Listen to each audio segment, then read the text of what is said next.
Hi everybody, welcome back to Crafted by Corie. If you're new, I'm Corie. Thank you so much for being here. And if you're returning, thank you so much from the bottom of my heart for all of your support. I sincerely appreciate you. Today's video is sponsored by Cricut, so big thanks to them. And in just a minute, I'm going to be showing you how I made this fun sign. There are other projects that don't require a vinyl cutter, so we've got lots of stuff going on, and I have a couple of really fun announcements to share with you. So stay tuned. But for right now, let's go ahead and get right on into the crafting. DIY number one. So this was my inspiration picture. It is something that my stepson had shared with me for his new place, and I am going to be using a black canvas, or so I thought. Stay tuned for more on that. I'm using my Cricut stencil vinyl, and here I am preparing my Cricut mat so that I can use my new Explore 3, and I am loving this machine, you guys. So I'm getting my stencil vinyl measured out, getting it applied. This is the light tack mat that I'm using, and now I'm going ahead and getting my design ready. This is something I designed in the Cricut design space a little bit earlier, and I am bringing it up in the phone app. And as I am doing this, I'm realizing that I forgot to accommodate for the margins on the mat, and I'm like, can I flip this sideways, because it wanted to go a different way. And so I needed to cut out a piece of vinyl that was a little bit bigger to accommodate my design. So just keep in mind, when you use the Cricut design space, you want to be sure to keep those margins in mind. So it's okay. I'll be able to use that stencil material even sooner than I anticipated. So I opened up my machine with that little magic button, and you can see that little flashing light there. That is what's telling me to feed it. And of course, I'm not paying enough attention. I've got all this stuff on my table. Guys, give yourself room because, and I knew this, right? Yeah, give yourself space. And make sure that you've got room for your mat to come through, because it is going to want to measure that vinyl before it starts its job. And then it will go ahead and start cutting once you hit that little, I call it the play button, because it's like this little arrow. You might have seen that flashing there as well. This machine is so nice and easy to use. I really have been enjoying it. So it tells you exactly what to do when. Once I had it all cut out, I went ahead and weeded it and getting it all ready to put down on my vinyl, moving it over to my transfer tape. And here's where I started running into some challenges. So I honestly didn't know if I could use a stencil on a canvas. Now remember, this is mounted, so there's a lot of give to it, right? And it did not want to stick. And I thought, well, you know what? Maybe it's the canvas material. Maybe if I paint it first. So I'm using my black home decor chalk paint. I gave it a good coat of paint, and then I went and tried to put my stencil back on it again. And I figured, you know, let me flip it over this way. I'll burnish it this way, make it nice and secure on there. And I was still having a little bit of trouble, but it was working a lot better than it did the first time. And a woman of sheer determination, I went ahead and got it onto the canvas, and I successfully burnished it and got it secure. So, can you put a stencil on here? Yes. Should you? Jury is still out on that one. So I went ahead and I used my black chalk paint again to basically seal in the stencil. Because there was a little give and it was lifting on me here and there, I figured, you know what, I better seal it, try to avoid any bleeds. When you use the same color as your surface color, if it bleeds, you won't be able to see it, right? And this is going to seal the stencil. And then I came back in with my white once my black was dry. Now, this was totally operator error, because after I had my stencil all done, I'm not sure if I had waited until the white was completely dry, I might not have had this issue. It was still wet, and you can see it started pulling up the paint. You can see that at the top of the screen, bottom for me, top for you, right there. The paint was all coming up as I was lifting up the stencil. So I figured I would just keep going and see if I had any more luck. And yeah, I was making a real big mess out of this. So I'm trying to fix it. I'm trying to think if I'm going to be able to somehow, I don't know, paint over, because you can see where the lines were, right? Then I was like, well, maybe I can sand it and clean it up that way. Yeah, you guys, I don't know what I was thinking that night. I'm cleaning it up with a baby wipe, trying to figure out if I can salvage it. And at some point, maybe I will figure something out, but I went to plan B. So this is a Dollar Tree sign that I have. I'm just going to cut off that end of it to make it a nice rectangle. It's going to be slightly smaller than my canvas was. That was an 11 by 14 canvas, and this I am cutting down to be, I believe it was 12 by 10? I think it was 10 by 12. So I just very easily went back into my app on my phone. I was able to make the image a little bit smaller just by dragging the one corner, and it all proportionally makes it whatever size you want. It was so simple. And then cut it out again, got it onto my transfer tape, and now I'm applying it to my little sign. Did I show you painting that? I can't remember if I showed you. I did paint it black. So this is the Dollar Tree sign, painted it black, got my stencil on there. I went ahead and I sealed it the same way that I showed you before. I must have decided that I didn't want to put you through all of that again. And look, nice clean lines. So much better. I did have a little bit of touch up where I went over the stencil with my white, but there it is. Isn't she pretty? I'm very excited. So then I went ahead and I'm using my craft paper on the back, just making sure it's nice and neat and clean, and no one will ever know that it was a Dollar Tree sign with a little red truck and hearts on it. So I decided I was going to try to use this little doodad from my stash, but it was really, this sign is not thick enough to accommodate this. So ultimately, I decided I was going to use these little hangers that I had pulled off some other projects. And I am just going to use my little mat. So I'm using all the lines and squares on my mat to get this lined up properly. And I'll do the same thing on the other side, just using some hot glue to get that where I want it. And then I'll come back in a second and add in a little bit more hot glue. There are little holes in these where I guess they were rivets or something that, I don't know. So I'm just using it to my advantage, making sure that the hot glue is going through there and just adding a little bit more so it's nice and secure. So this is my Waverly wax in clear, and I'm just going to give this a really nice thin coat. I actually came back in with another brush to remove some of the excess wax because I felt like the coat that I had on there was just a little too thick. And then I'll be able to buff this after, I can't remember if it's 24 or 48 hours, but if you read the back of the bottle, it'll tell you exactly how long to wait before you buff it. And it just is a nice sealing coat for the chalk paint. And there she is. I love this sign.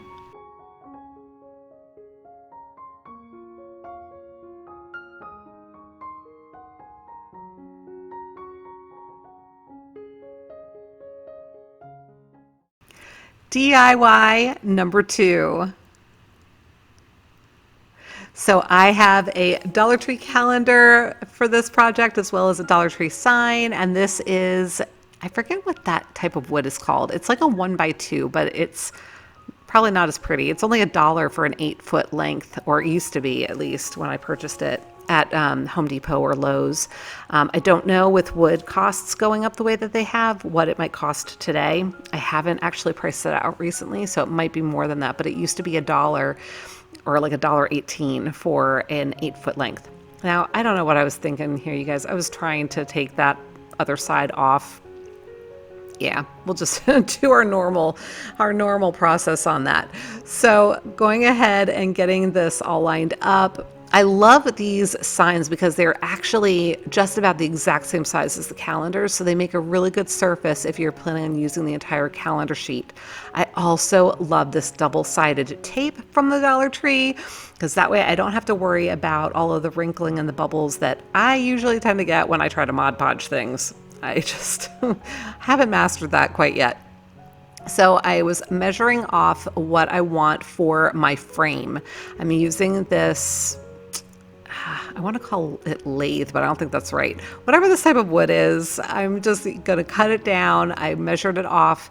I believe I did 10-inch measurements for the sides, and then I'm going to do 12-inch for the top and bottom. I decided that I wanted it to be a little offset. I'm not, and I'm going to show you right here, I'm not angling the edges, mitering the edges. I think you know what I'm trying to say.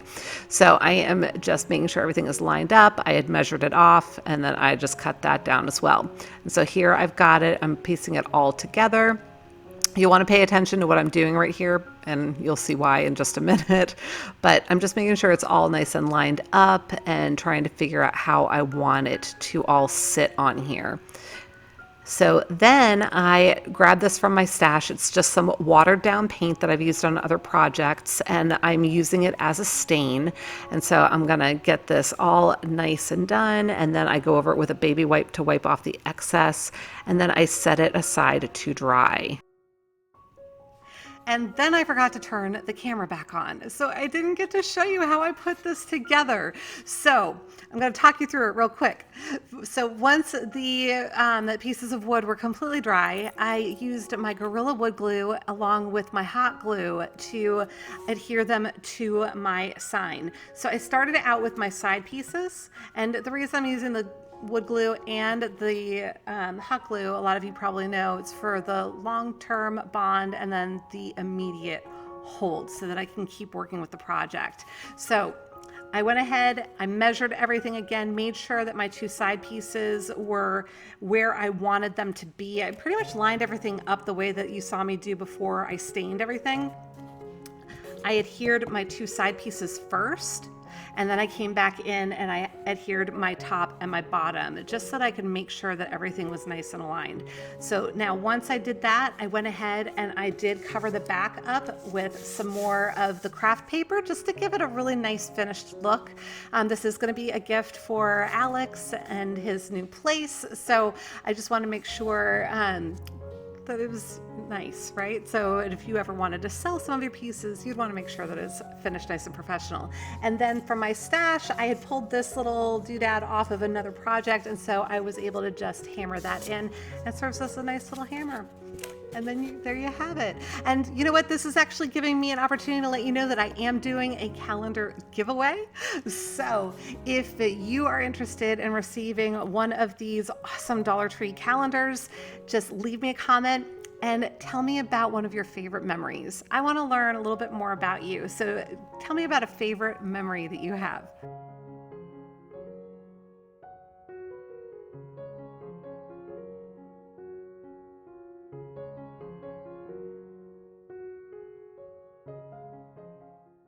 DIY number 3. Now this is my inspiration picture. I believe I found it at the Hobby Lobby. So I have one of these little Dollar Tree house-shaped frames and a piece of scrapbook paper that I have left over from another project. I'm going to use that little insert from the frame to figure out where I want to cut this. I'm just going to trace it and cut it out, and just going to make sure that it's the right size for my frame, and it was good to go. So now I am just going to use a pencil. I'm going to hand letter this particular little sign, and I'm starting in the middle, and I'm just taking my time, and I am drawing each of my letters, and I started in the middle to try to get this as centered as I possibly could. So starting with my middle word, and started the word in the middle also. Now I'm just going to slowly just draw my letters, and you can see that I'm going slow. Keep in mind, this is also sped up 3 times the actual speed. So I'm going super slow as I do this. So also erasing where I make mistakes, right? That's the beauty of using pencil. So take your time, you can do this, and just give yourself a little bit of grace, as Olivia would say from Olivia's Romantic Home, but be patient with yourself. And you can see right here, I decided that that last word was a little too low, so I'm going to erase that entire thing and do it again. So just take your time and create what makes you happy, and know that it's not going to be perfect necessarily the first time.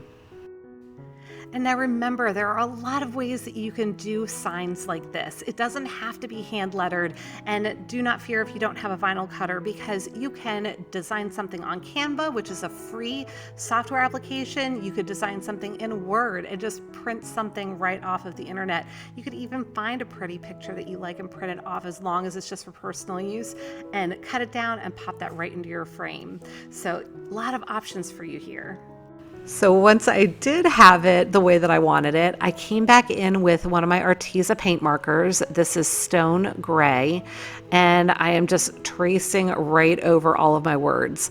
And once I had my words traced out, I'm going to come back in and widen all of my downstrokes.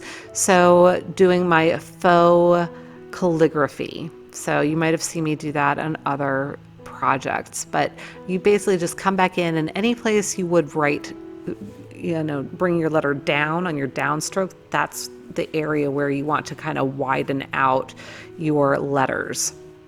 So I'm just coming through and doing that. Now you want to make sure you don't saturate this too much. You want to let it dry between coats, because this is paper, so it will start to impact the paper if you're not real careful with that. So now I am using these wonderful decal transfers. These are from my sweet subscriber. Rose sent me a ton of things because she is cleaning out her craft stash and wanted to give her husband his basement back to some extent. So she was super generous, and this is part of what was in that box that I opened up, and I'll be talking a little bit more about some of that later, because I definitely am going to be using another item out of the stash that she sent me. But I just identified a couple of pieces that were going to work for what I was looking to do, and I am applying them here. So if you've not used rub-on transfers before, you just want to take your time, rub them off, and then when you are lifting that up, just go slowly, because if you didn't get all of your transfer applied, then you can just lay that clear sheet back down and keep going. So I just popped it right back in, and I was all set and good to go. I love this.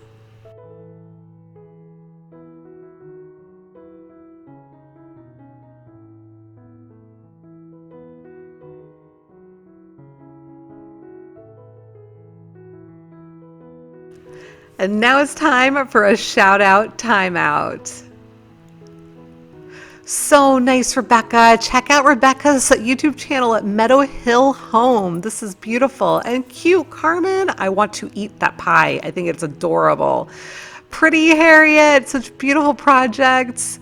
And amazing Laura. This is based off a project I did last year. I am stunned. It's awesome. And wonderful Robbie, such a beautiful projects. Thank you so much for sharing, everyone. If you're interested in a shout out, please send me an email at craftedbycorie@gmail.com. DIY number 4. So I have this gather sign from the Dollar Tree, and I thought I heard somebody say that they could pop this off. I popped it a little too forcefully and ended up breaking off one of those little sides, but I was able to just grab my little spatula from Cricut and get in underneath the corner, and I was able to pop that off as well. So now I'm going to come in, and I am going to give that whole frame a coat of my black chalk paint. This is by Home Decor, and now this is my Folk Art Platinum acrylic paint, and I'm going to paint that whole base of the, what do you want to call this, frame? Now, when I started doing this, I didn't realize it was going to bubble like that, and I didn't like the way that that was happening because of what I'm going to be doing with this. So once it was dry, I went ahead and used my craft knife, and I got that all cut out of there. Once I had that all cleaned up, I did go back and use that same paint again, and I just painted the bottom once more. So now I'm going to come in with my Mod Podge once the paint is all dry. I wanted to make sure it was all dry, and I'm going to give a really good coat of Mod Podge to the base. So you can see it's really nice and thick on here. And then I am using more from my Sweet Rose's stash that she sent me. This is crushed mirror. It said it was vase filler, I think is what it was called, but it's actually, it looks like crushed mirror to me. So I sprinkled a bunch of it in there, made sure that it was all in the Mod Podge, and then I shook off the rest, put it back in the jar. Once it was set up a little bit, I did wait for this to dry for a little while. Once it was nice and set up, I came back in with some more Mod Podge over the entire surface because I want to make sure that nothing gets shook loose. This is something that is eventually going to be hanging on the wall at Alex's new apartment. So just wanted to make sure that it was solid and good to go. So these are some fancy little push pins with hooks on them that I got from the Dollar Tree. And I'm going to use those down at the base here, just hammering them in, making sure I'm measuring everything off right. Those two on the ends, I brought them in a little ways because I did not like the way that the wood on this frame, the seams there at the corners, I didn't like the way that it was all meeting up. So once everything was pretty much dry, it did take a long time. I let it dry overnight and it still needed some more dry time here, but it was pretty much set. So I'm just coming in with some white twine and I am just going to add some twine. I wrapped it about 6 times, I believe, on either side, just to give it a little bit more stability, kind of hide those seams that I wasn't crazy about. And then I just sealed it off with some more hot glue, and I did that on the other side as well. So once I had that done, I went ahead and I grabbed another length of the twine. I was trying to get it underneath there and I was having a struggle because I did wrap it so tightly. So I used my little weeding tool, slid that under there, grabbed it almost like a crochet hook and pulled that right through. I went ahead and knotted the ends together once I had that cleaned up a little bit. And I thought maybe I could have it hang with a single, but my original thought, which I did go back to, was to have that doubled up. So I slid the knot over to the side so it wouldn't be visible. And I kind of twirled the little pieces of twine together so they looked like they were a little wrapped. And that's it. Cute little key holder for Alex's apartment.